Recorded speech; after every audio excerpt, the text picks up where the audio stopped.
गीतों के बोल बड़े अनमोल, सुनो इनकी कहानी, जानो इनका मोल। गीतों के बोल बड़े अनमोल, गागर में भरा है सागर, किया गीतों में अध्यात्म उजागर। गीतों के बोल बड़े अनमोल।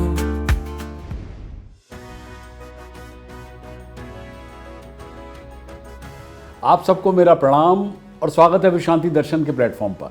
चैनल के इंस्पिरेशन है सार्वभौमिक शिक्षा के पक्षधर, विश्व शांति के अटूट अनुयायी, विश्वधर्मी प्रोफेसर डॉक्टर विश्वनाथ कराड़। आप देख रहे हैं गीतों के बोल बड़े अनमोल। ये चांद होगा न तारे रहेंगे, मगर हम हमेशा तुम्हारे रहेंगे। न ये चांद होगा न तारे रहेंगे, ये शब्द हैं हिंदी सिनेमा के उस अमर शायर के जिन्होंने अपनी कलम से हजारों दिलों को छुआ, लेकिन जिन्हें हम भूल गए। बात हो रही है शमशुल हुदा बिहारी यानी एस.एच. बिहारी की, जिन्हें ओ.पी. नैयर ने शायर आजम का खिताब दिया था।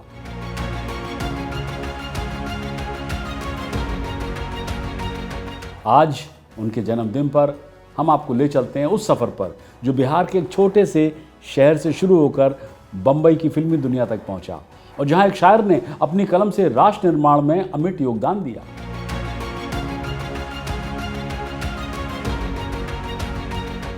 जुलाई 1920 या कुछ इतिहासकारों के अनुसार 1922 बिहार के आरा जिले में एक बच्चे का जन्म हुआ। नाम रखा गया शमशुल हुदा। शम्स यानी सूरज, हुदा यानी मार्गदर्शन। मानो नाम ही उनके भविष्य की ओर इशारा कर रहा था। पढ़ाई के लिए वे कलकत्ता आए और प्रेसिडेंटी कॉलेज से स्नातक की उपाधि प्राप्त की, जो उस दौर का एक सबसे प्रतिष्ठित शिक्षण संस्थान था, और यहीं पर उन्होंने हिंदी, उर्दू और बांग्ला तीनों भाषाओं में महारत हासिल की। कम ही लोग जानते हैं कि ये महान शायर अपने ज़माने में एक शानदार फुटबॉल खिलाड़ी भी थे। जी हाँ, उन्होंने कलकत्ता के प्रसिद्ध मोहन बगान क्लब के लिए फुटबॉल खेला। शरीर और आत्मा दोनों में सिद्धहस्त थे एस.एच. बिहारी, मगर उनका मन तो शायरी की ओर था। स्कूल के दिनों में ही वे तुकबंदी और शायरी करते थे, जैसा कि उनकी पत्नी सफिया ने एक इंटरव्यू में बताया था।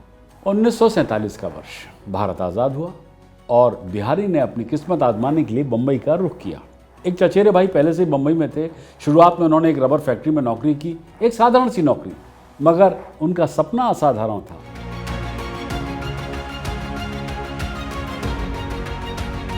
कैसे मिला एस.एच. बिहारी को फिल्मों में पहला ब्रेक? कहानी कुछ यूं है। आकाशवाणी पर उनकी एक गज़ल सुनी अनिल विश्वास ने, जो उस दौर के महान संगीतकार थे। शब्दों के उस जादू ने अनिल विश्वास को इतना प्रभावित किया कि उन्होंने बिहारी को अपनी फिल्म लाडली, जो 1949 में बनी थी, उसके लिए गाने लिखने का मौका दिया।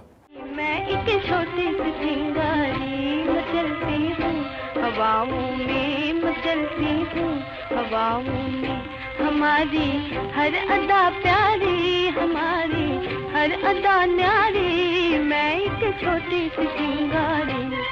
यही वो मोड़ था जब बिहारी ने हिंदी सिनेमा की दुनिया में कदम रखा, और इसके बाद आई फिल्में 1949 में दुनिया और बड़ी बहन, 1950 में निर्दोष, 1951 में बेदर्दी।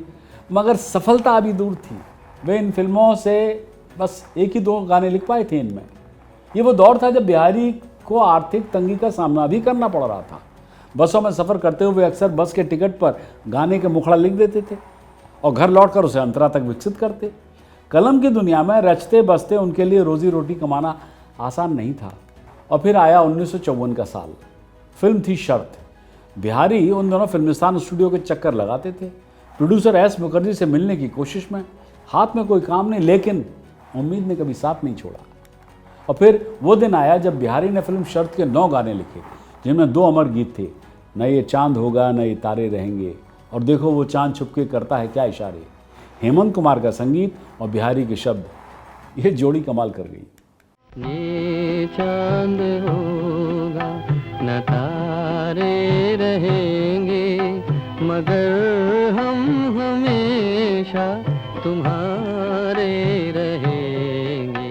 देखो वो चांद छुपके करता है क्या इशारे, देखो वो चांद छुपके करता है क्या इशारे, देखो।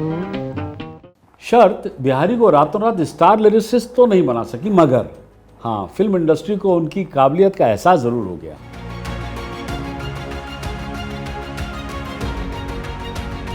शर्त के बाद बिहारी का हेमंत कुमार के साथ सिलसिला 2 दशकों से अधिक तक चला। बहू 1955 में बनी, फिर बंदिश 1955, यहूदी की लड़की 1957, इंस्पेक्टर 1956, एक झलक 1957। ये सब उस साझेदारी के मोती हैं ये फिल्में। मगर बिहारी की कलम को सबसे बड़ा हमसफर मिला ओपी नैयर के रूप में। नैयर खुद कहते थे, जैसा कि मैंने शुरू में भी कहा, कि बिहारी शायर आजम हैं। 1964 में बनी फिल्म कश्मीर की कली। ओपी नैयर का संगीत, बिहारी के बोल, और फिर इतिहास रच गया। दीवाना हुआ बादल, सावन की घटा छाई, बलमा खुली हवा में, महकी हुई फिजा में।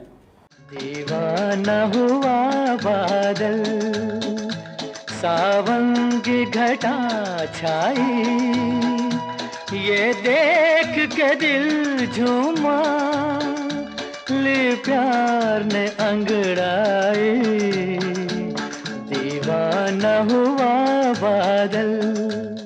और वो अमर गीत, ये चांद सा रोशन चेहरा, जुल्फों का रंग सुनहरा, जिसने हर प्रेमी के दिल में चांद और महबूब के रिश्ते को अमर कर दिया। ये चांद सा रोशन चेहरा, जुल्फों का रंग सुनहरा, ये झील सी नीली आंखें, कोई राज है इनमें गहरा, तारीफ करूं क्या उसकी जिसने तुम्हें बनाया। दिलचस्प बात तो यह है कि बिहारी का चांद से गहरा लगाव था। जी हाँ, एक रेडियो इंटरव्यू में उन्होंने अफसोस भी जताया कि मानव के चांद पर पहुंचने से शायरी की कल्पना को तोड़ दिया गया। अब चांद रूमानियत का प्रतीक नहीं रहा, वो एक बस्ती बन गया। इंसानियत के लिए बड़ी उपलब्धि थी, मगर बिहारी जैसे शायर के लिए ये एक रोमांटिक सपने का अंत था। 1968 में आई फिल्म किस्मत। बिहारी ने लिखा, कजरा मोहब्बत वाला आंखियों में ऐसा डाला, कजरे ने ले ली मेरी जान, हाय रे मैं तेरे कुर्बान। और फिर एक मुसाफिर एक हसीना 1962 में, बहुत शुक्रिया बड़ी मेहरबानी। मोहब्बत जिंदगी है 1966 में, न जाने क्यों हमारे दिल को तुमने दिल नहीं समझा। कजरा मोहब्बत वाला अखियों में ऐसा डाला, कजरे ने ले ली मेरी जान, हाय रे मैं तेरे कुर्बान। बहुत शुक्रिया बड़ी मेहरबानी, मेरी जिंदगी में हुजूर आप आए, न जाने क्यों हमारे दिल को तुमने दिल नहीं समझा, न जाने क्यों। बिहारी ने 90 से अधिक फिल्मों और 400 से अधिक गाने लिखे थे। उन्होंने कंपोजर रवि के साथ भी काम किया, जो हेमंत कुमार के सहायक थे और बाद में स्वतंत्र संगीतकार बने। शंकर जयकिशन और लक्ष्मीकांत प्यारेलाल के लिए भी उन्होंने गीत रचे।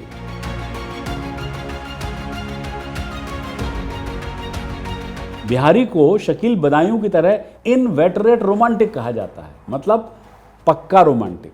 उन्होंने वामपंथी क्रांतिकारी विचारधारा से दूर रहकर प्रेम और रूमानियत के गीत लिखे। उस दौर में प्रगतिशील कवियों का दबदबा था। साहिल लुधियानवी, मजरू सुल्तानपुरी, कैफी आजमी, ये नाम हर जुबान पे थे, मगर बिहारी ने अपनी अलग पहचान बनाई। आस्तिक और रोमांटिक शायर के रूप में उनका मानना था कि ईश्वर में आस्था के बिना सच्ची शायरी हो ही नहीं सकती। जैसा कि एक फिल्म बनी थी गदर, जिसमें सुनील दत्त थे। उस फिल्म में नवाब बाकर अली खां का जो किरदार है वो कहता है, एंड आई कोट, कि ये मेरा यकीन ही नहीं बल्कि मेरा ईमान है कि जो अल्लाह को नहीं मानते वो अच्छी गज़ल कह ही नहीं सकते। उनके गीतों में प्रेम ही प्रेम है, मगर ये प्रेम सिर्फ इश्क नहीं बल्कि जीवन, प्रकृति और इंसानियत का प्रेम है। तुम्हारा चाहने वाला खुदा की दुनिया में मेरे सिवा भी कोई और हो, खुदा ना करे। ये सब बोल बिहारी के थे। उनकी पत्नी सफ़िया ने एक इंटरव्यू में बताया कि बिहारी अपने प्यार में काफ़ी पॉजिटिव थे और यही भावना उनके गीतों में भी झलकती है।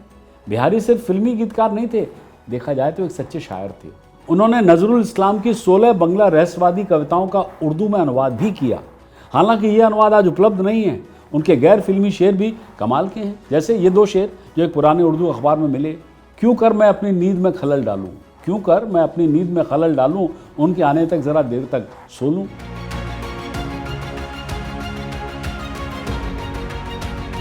सवाल ये उठता है कि एक रोमांटिक शायर राष्ट्र निर्माण में कैसे योगदान दे सकता है। बिहारी का जन्म ऐसे समय में हुआ जब भारत आज़ादी की लड़ाई लड़ रहा था। उन्होंने हिंदी, उर्दू और बांग्ला तीनों भाषाओं में महारत हासिल की। ये स्वयं में भाषाई एकता का प्रतीक है। एक और जहाँ कुछ कवि सांप्रदायिक विभाजन की राजनीति में उलझे हुए थे, वहीं एस.एच. बिहारी ने हिंदी उर्दू की साझा विरासत को अपनाया। उनके गीत हिंदी उर्दू दोनों में थे और दोनों ही भाषाओं में समान रूप से मधुर। और यही तो गंगा जमुना तहजीब है जो इस देश की पहचान भी है।